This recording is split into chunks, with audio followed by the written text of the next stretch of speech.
Section 1. You will hear a conversation between the director of a childcare centre and a parent enrolling her child in the centre. First, you have some time to look at questions 1 to 6.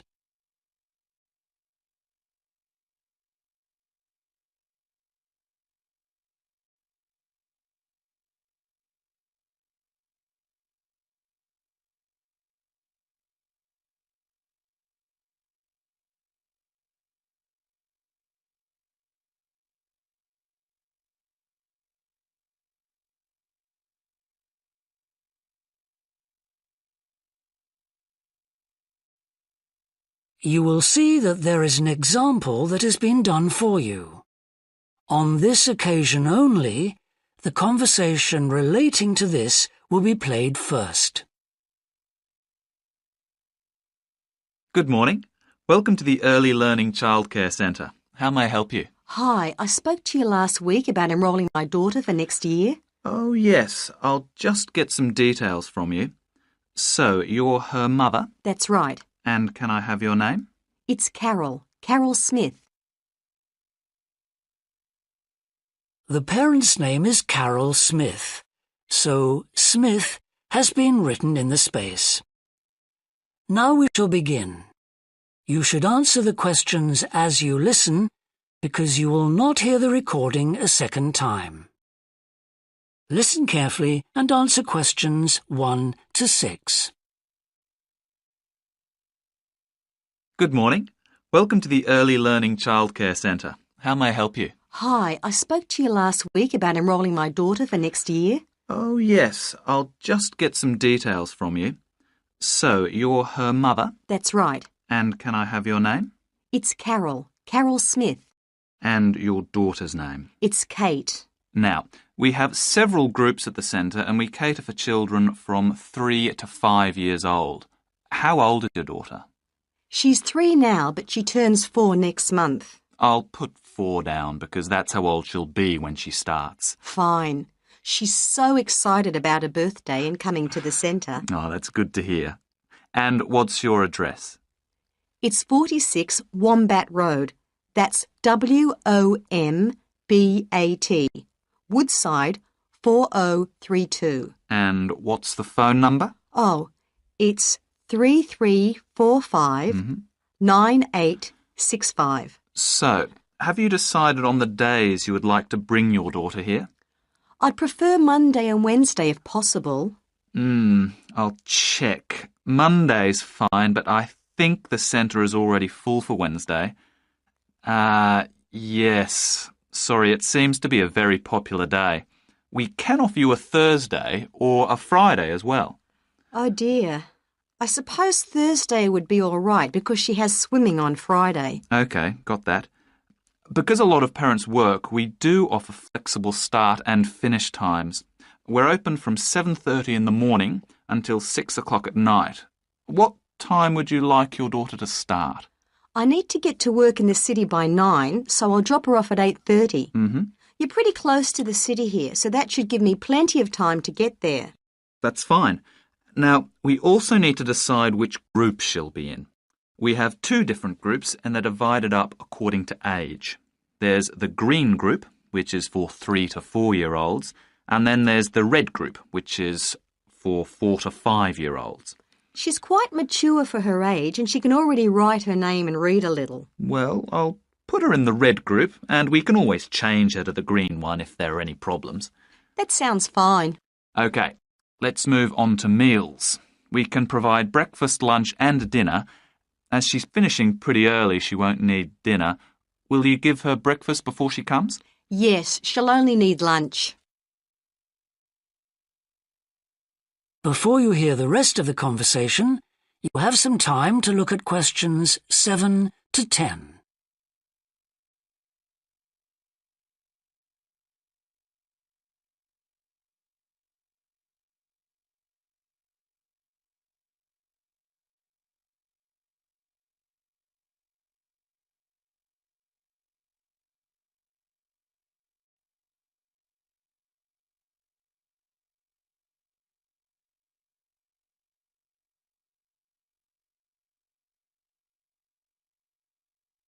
Now listen and answer questions 7 to 10.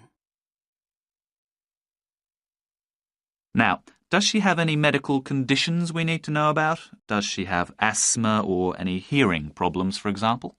No, but she does need to wear glasses. Oh, I'll make a note of that. Yeah, she's pretty good about wearing them. She can't see much without them. Right. OK. Now, I also need emergency contact details. So what sort of information do you need? Just the name and number of a friend or family member we can contact in case we can't get hold of you at any time. OK. That'd better be my sister, Jenny Ball. Uh-huh. That's B-A-L-L. Her phone number is 33467523. Great. So she is the child's aunt? Yes, that's right. I'll make a note of that as well. Now, is there anything you'd like to ask?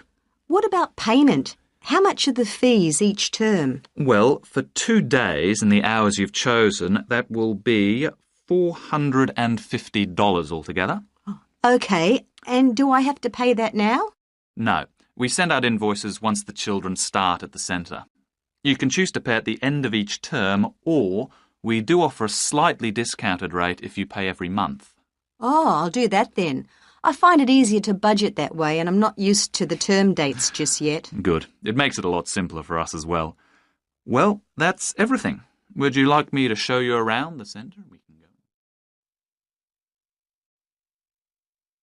That is the end of section 1. You now have half a minute to check your answers.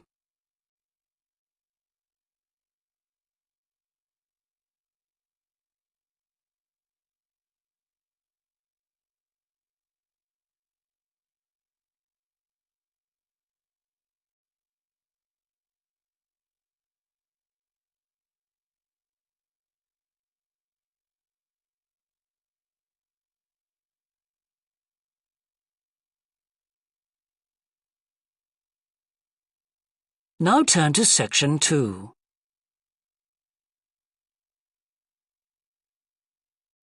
Section 2.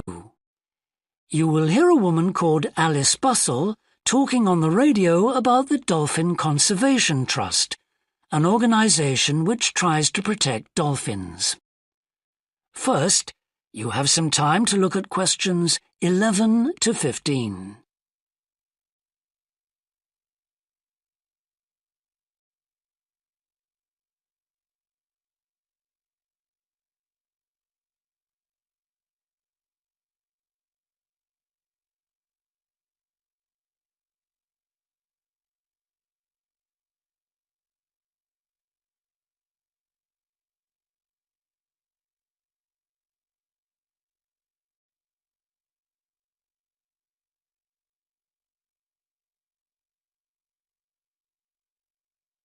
Now listen carefully and answer questions 11 to 15. Today we're pleased to have on the show Alice Bustle from the Dolphin Conservation Trust. Tell us about Trust, Alice. Well, obviously its purpose is to protect dolphins in seas all around the world. It tries to raise people's awareness of the problems these marine creatures are suffering because of pollution and other threats. It started 10 years ago, and it's one of the fastest growing animal charities in the country, although it's still fairly small compared with the big players in animal protection. We're particularly proud of the work we do in education. Last year, we visited a huge number of schools in different parts of the country, going round to talk to children and young people aged from 5 to 18. In fact, about 35% of our members are children. Oh. The charity uses its money to support campaigns, for example, for changes in fishing policy and so forth. It hopes soon to be able to employ its first full-time biologist with dolphin expertise to monitor populations. Of course, many people give their services on a voluntary basis, and we now have volunteers working in observation, office work and other things. I should also tell you about the award we won from the Charity Commission last year for our work in education. Although it's not meant an enormous amount of money for us, it has made our activities even more widely publicised and understood. In the long term, it may not bring in extra members, but we're hoping it'll have this effect. Is it possible to see dolphins in UK waters? Yes, in several locations. And we have a big project in the east part of Scotland. This has long been a haven for dolphins because it has very little shipping. However, that may be about to change soon because oil companies want to increase exploration there. We're campaigning against this because although there'll be little pollution from oil, exploration creates a lot of underwater noise. It means the dolphins can't rest and socialise. This is how I became interested in dolphin conservation in the first place. I had never seen one, and I hadn't been particularly interested in them at school. Then I came across this story about a family of dolphins who had to leave their home in the Moray Firth because of the oil companies, and about a child who campaigned to save them. I couldn't put the book down. I was hooked. Before you hear the rest of the talk, you have some time to look at questions 16 to 20.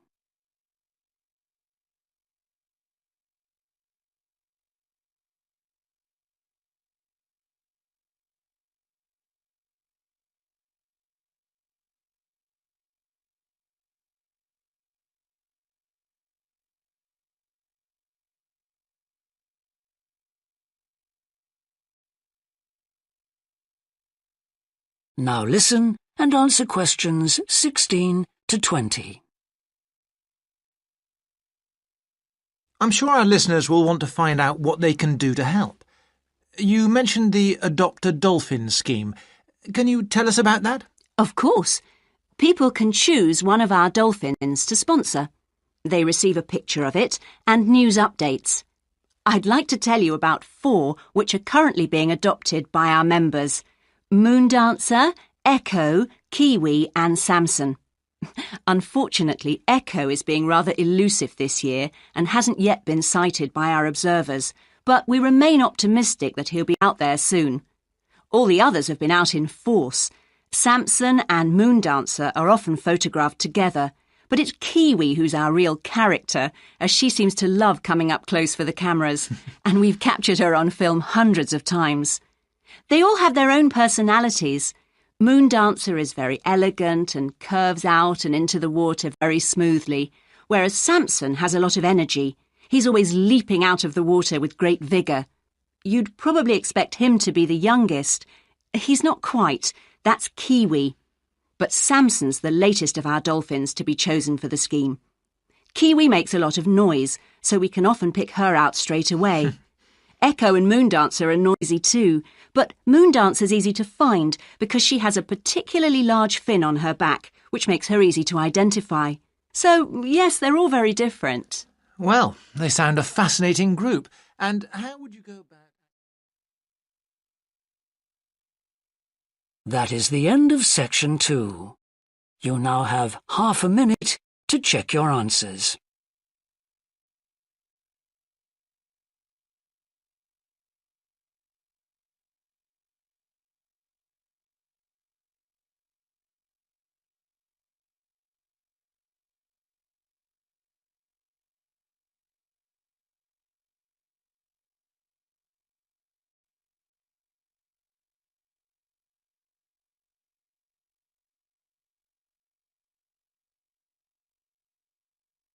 Now turn to section 3.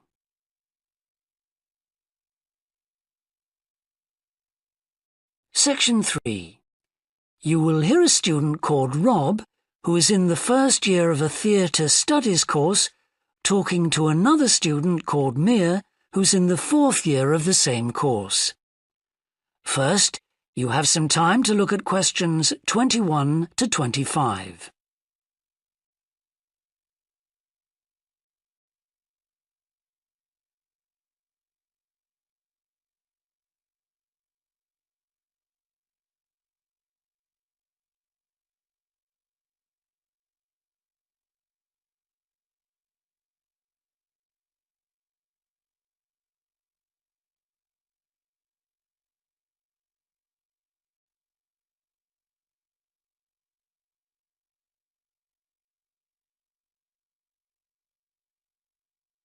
Now listen carefully and answer questions 21 to 25. Hi, Rob. How's the course going? Oh, hi, Mia. Yeah, great. I can't believe the first term's nearly over. I saw your group's performance last night at the student theatre. It was good. Really? Yeah, but now we have to write a report on the whole thing, an in-depth analysis. I don't know where to start. Like, I have to write about the role I played, the doctor, how I developed the character. Well, what was your starting point? My grandfather was a doctor before he retired, and I just based it on him. Okay, but how? Did you talk to him about it? He must have all sorts of stories, but he never says much about his work, even now. He has a sort of authority, though. So, how did you manage to capture that?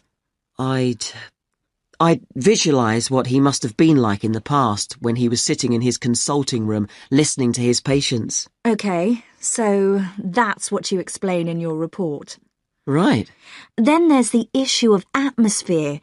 So in the first scene we needed to know how boring life was in the doctor's village in the 1950s. So when the curtain went up on the first scene in the waiting room, there was that long silence before anyone spoke.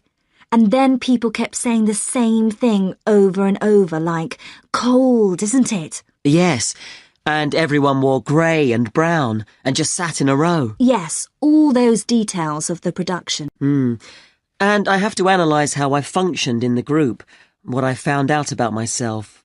I know I was so frustrated at times when we couldn't agree. Yes. So did one person emerge as the leader? Sophia did. That was okay. She helped us work out exactly what to do for the production, and that made me feel better, I suppose. When you understood what needed doing? Yes. And Sophia did some research too. That was useful in developing our approach. Like what? Well, she found these articles from the 1950s about how relationships between children and their parents, or between the public and people like bank managers or the police, were shifting. Interesting. And did you have any practical problems to overcome? Well, in the final rehearsal, everything was going fine until the last scene.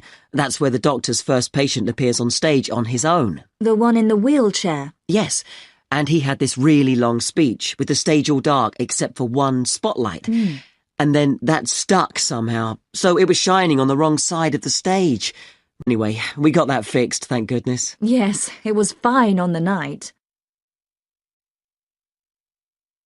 Before you hear the rest of the discussion, you have some time to look at questions 26 to 30.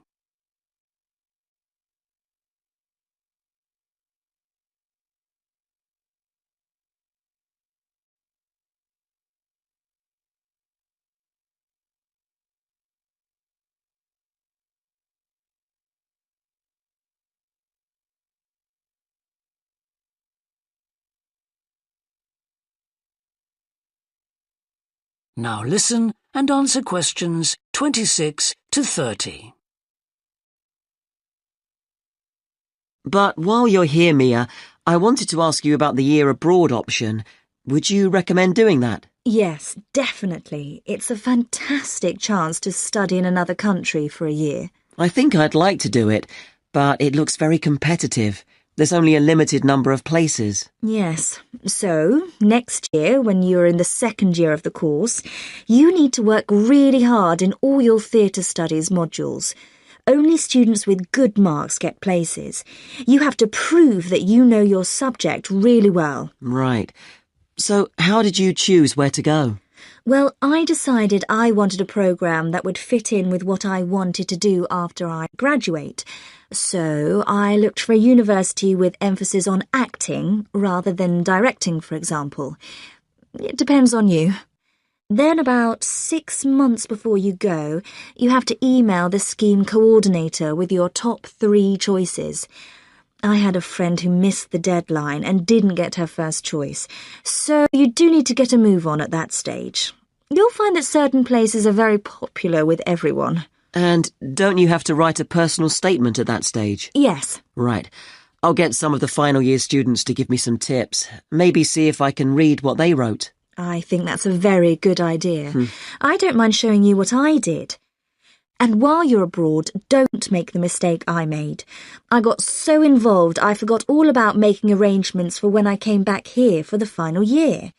Make sure you stay in touch so they know your choices for the optional modules. You don't want to miss out doing your preferred specialisms. Right. That is the end of section 3. You now have half a minute to check your answers.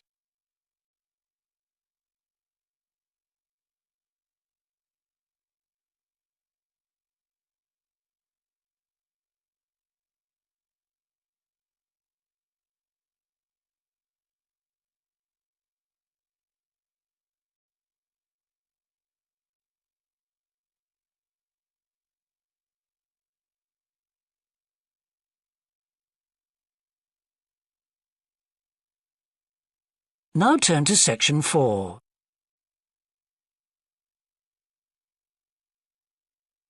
Section 4. You will hear part of a lecture about leadership introducing a theory called self-regulatory focus theory. First, you have some time to look at questions 31 to 40.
Now listen carefully and answer questions 31 to 40. Today, I want to talk about self-regulatory focus theory and how the actions of leaders can affect the way followers approach different situations. Self-regulatory focus theory is a theory developed by Torrey Higgins. He says that a person's focus at any given time is to either approach pleasure or avoid pain. These are two basic motivations that each and every one of us has, and they cause us to have different kinds of goals. Promotion goals in different life situations emphasize achievement. Prevention goals are oriented towards the avoidance of punishment. In a specific situation, our thoughts might focus more on promotion goals or more on prevention goals. The theory suggests that two factors affect which goals we are focusing on. First, there is a chronic factor. This factor is connected to a person's personality and says that each person has a basic tendency to either focus more on promotion goals or focus more on prevention goals as part of his or her personality. Second, there is a situational factor, which means that the context we are in can make us more likely to focus on one set of goals or the other. For example, we are more likely to be thinking about pleasure and to have promotion goals when we are spending time with a friend. In contrast, if we are working on an important project for our boss, we are more likely to try to avoid making mistakes and therefore have more prevention goals in our mind. Research has shown that the goals we are focusing on at a given time affect the way we think. For example, When focusing on promotion goals, people consider their ideal self, their aspirations and gains. They don't think about what they can lose, so they think in a happier mode. They feel more inspired to change. When people are focusing on prevention goals, they think about their ought self. What are they supposed to be? What are people expecting from them? They consider their obligations to others. As a result, they experience more anxiety and try to avoid situations where they could lose.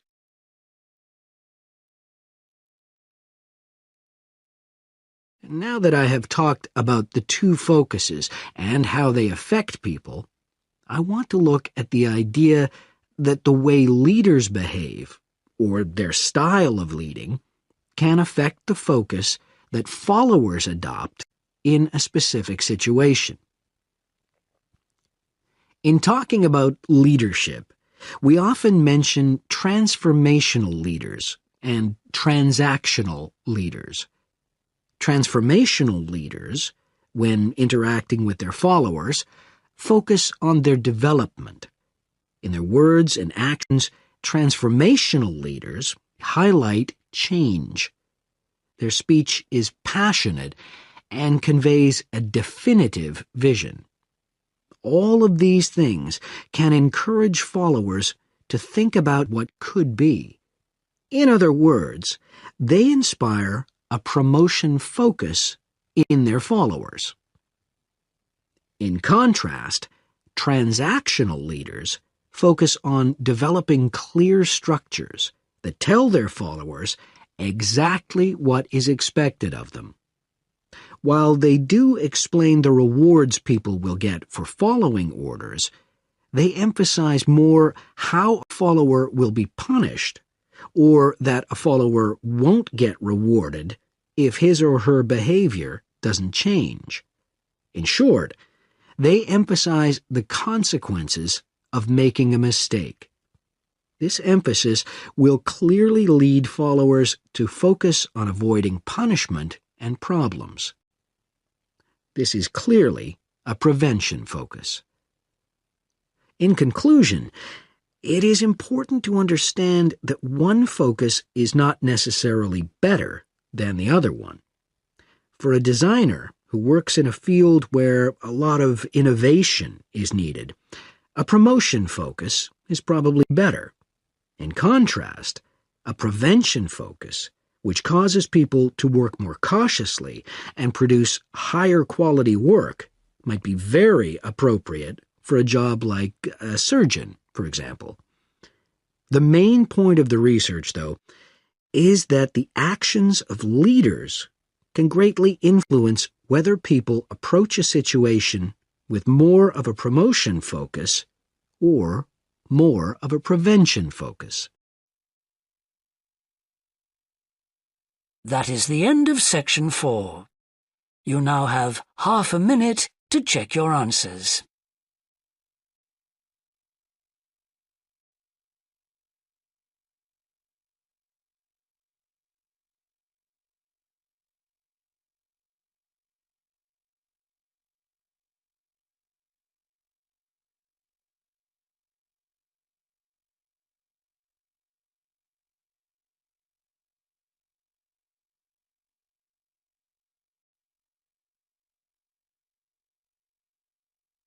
That is the end of the listening test.